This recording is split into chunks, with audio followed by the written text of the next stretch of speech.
Hello gang, Mario here from the woodfather.com. If you don't know who I am, I'm a professional, high quality woodworker based out of Melbourne. Here's some of my work.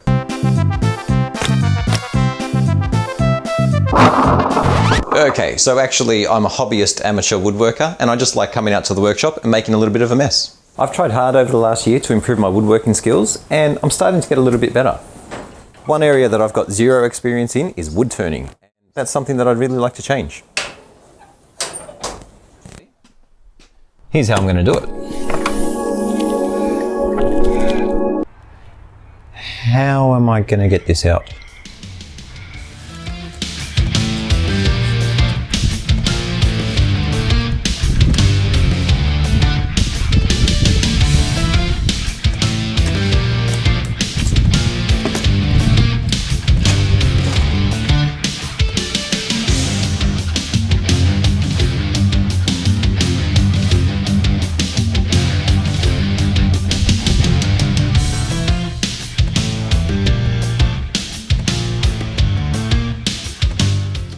Alrighty, so while I'm putting this together, I thought I might share my first impressions of this lathe. Now this isn't an actual review, I'll do an in-depth one at a later date, but I don't really like reviews when it's clear that the user has no experience other than unboxing the tool. Timbecon have generously provided me with this Sherwood lathe, the MC1324VX, plus tools at a discounted rate in return for videos documenting my journey into the world of wood turning. I think what they're trying to show you here is if this idiot can do it, anyone can, and yeah, they're probably not wrong. So number one, this lathe weighs an absolute crap ton.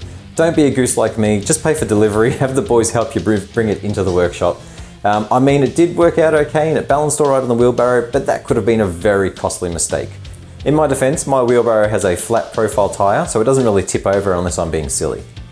If you do buy one of these and you pick it up yourself, make sure you have at least a second person around at home to help you move it. It will make things a hell of a lot easier.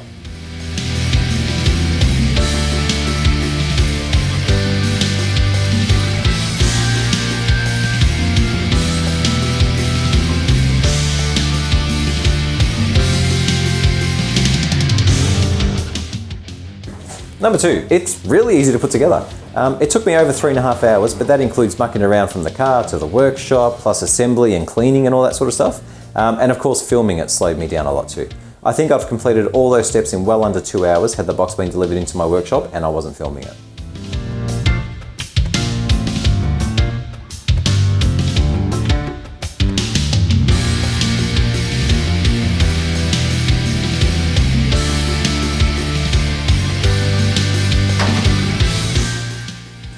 Number three, it feels solid, you know, it's a quality tool, it's big and chunky in all the right places. It sits perfectly flat on my very uneven concrete floor here. No shaking about at all, feels good.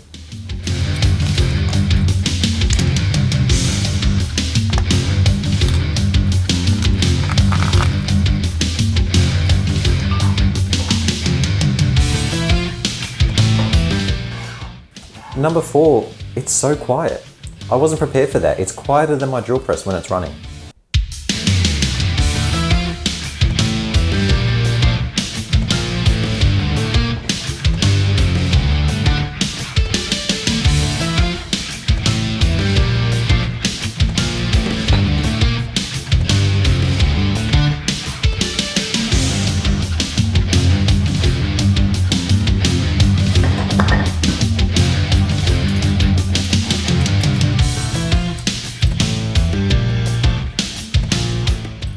Number five, the electronic variable speed dial is great fun to use, but I've got no idea what speed I should be turning at. I thought that the instruction booklet might have a table or something like that in there, but there's nothing that I can find. If you know of a good speed reference guide for a complete newbie, please leave a link down below.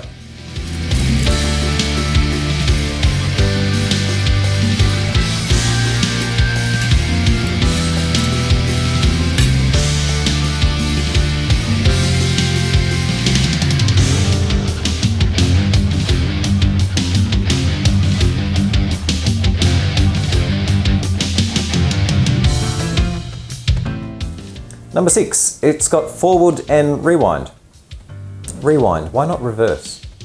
But I guess my real question is, why does it even go backwards? You can't cut when you're going backwards? Is there some benefit to, I don't know, applying finish or sanding in both directions? If you happen to know why it does have forward and reverse, or forward and rewind, leave a comment and let me know down below.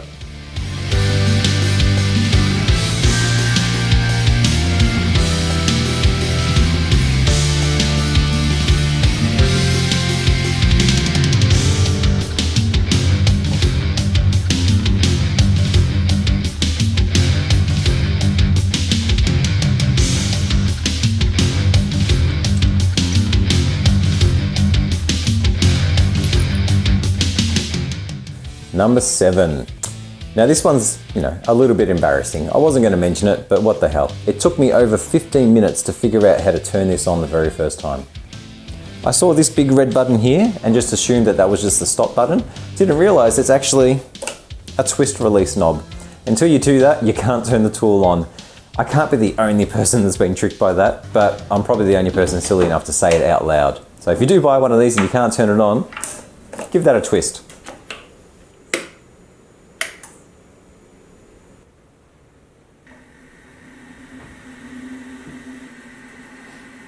Number 8. Who cares? Enough foreplay. Let's turn it on and start turning.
Oh my God, okay. I don't know what this is, but it's the result of my very first turn and I absolutely love it. I don't know what it is, what it's supposed to be, but it was just so much fun. Honestly, it was just great fun. I've cut this out of Merbo. I've got a bunch of scraps, about 2.5 by 2.5 centimeters, just some offcuts from some other project. I thought that'd be good to practice on, and they are. They cut like butter. It's amazing. You might have noticed that I'm using carbide tools and not traditional gouges. I'll explore that further and talk a little bit more about that in future videos when I start making actual projects. But what I can say right now is they seem to work super easily to me. I mean, I'm obviously brand new to all of this, so there's a good chance that those with some actual turning experience are cringing at my technique, but it felt safe, it felt easy, and the tools did what I wanted them to do. Alrighty, I'm gonna chuck in another blank and keep on making some dust. If you've got any questions or comments around this lathe, project ideas or comments for me, leave them down below. I'm definitely going to check them all out. Make sure you're subscribed to Timbecon's channel so you can see how I go on this journey and see if I get any better at it. And if you want to head over to my own channel and find out if I know a little bit more than just how to drop a workbench on the ground, I wouldn't be upset by that either. Cheers, gang.